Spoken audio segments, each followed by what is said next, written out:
Hi, my name's Jan. I'm with the Down Tube, and I want to talk about getting your kids started on a bike. And right here I have a Strider, and this is a dream bike for a little one.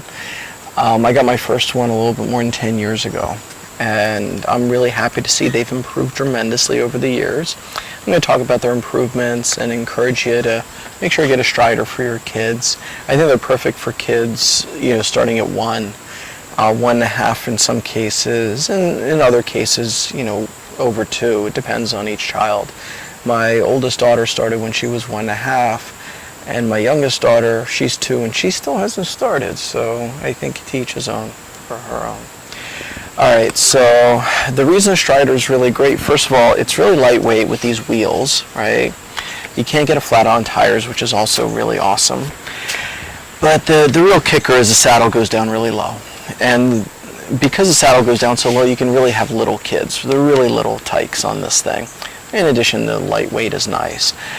But back 10 years ago, there was only one bike that was shorter than this. It was the Leica bike, but that was like $300, and these were around $100, which they still are. I think they're like, a little over $100 now. Okay, so what's really nice, they've put quick releases on this, so you can quickly adjust the saddle. If you have 2 kids that are, roughly same size, close, same age, you can just change the saddle height, quickly adjust it from one to the other. So if you notice, this doesn't have brakes, and I want to talk about that real quick. It has a little textured area here for your kids to rest their feet when they're riding. When they're riding down here on a flat, they just put their feet back here, which is really cool. How do they stop? Well, I guess you have the Fred Flintstone style stopping. You can just put your feet on the ground, but I'm not so sure that's the intent. They have brake kits for this, but I don't think anybody gets the brake kits.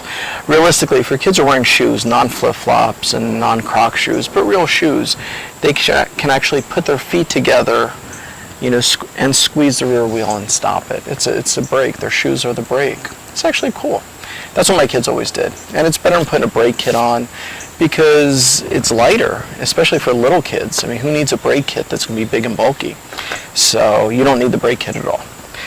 Alright, front wheel, same as the rear wheel. They have a nice little quick release here, so the stem is actually height adjustable, which is cool. So as your kids get older or get a little bit taller, you can actually adjust the fittings. So this really can last a lot longer than my other ones, the old ones that I had 10 years ago, which is really nice. They have an interesting little headset thing here, no bearings, just bushings. But I think this is going to last much longer than the old stuff. Overall, I think this is a great bike for a little kid. I don't think you can do any better. Little pad here, so if they, fall forward, it'll keep them safe in their head. Overall, just a beautiful bike. Also, one other thing, they have super long seat posts. I think these seat posts, if I remember correctly, are 22.8, and at Strider.com you can actually buy 22.8 seat posts for really, really tall kids. So they have these races for like older kids. And still ride Striders. They do jumps and all kinds of neat stuff. And for them, you might want to get the longer seat post. And I don't know what they do with the stem. I guess they just lift it up, but it's an interesting concept. Anyway, thank you very much for watching. Appreciate it.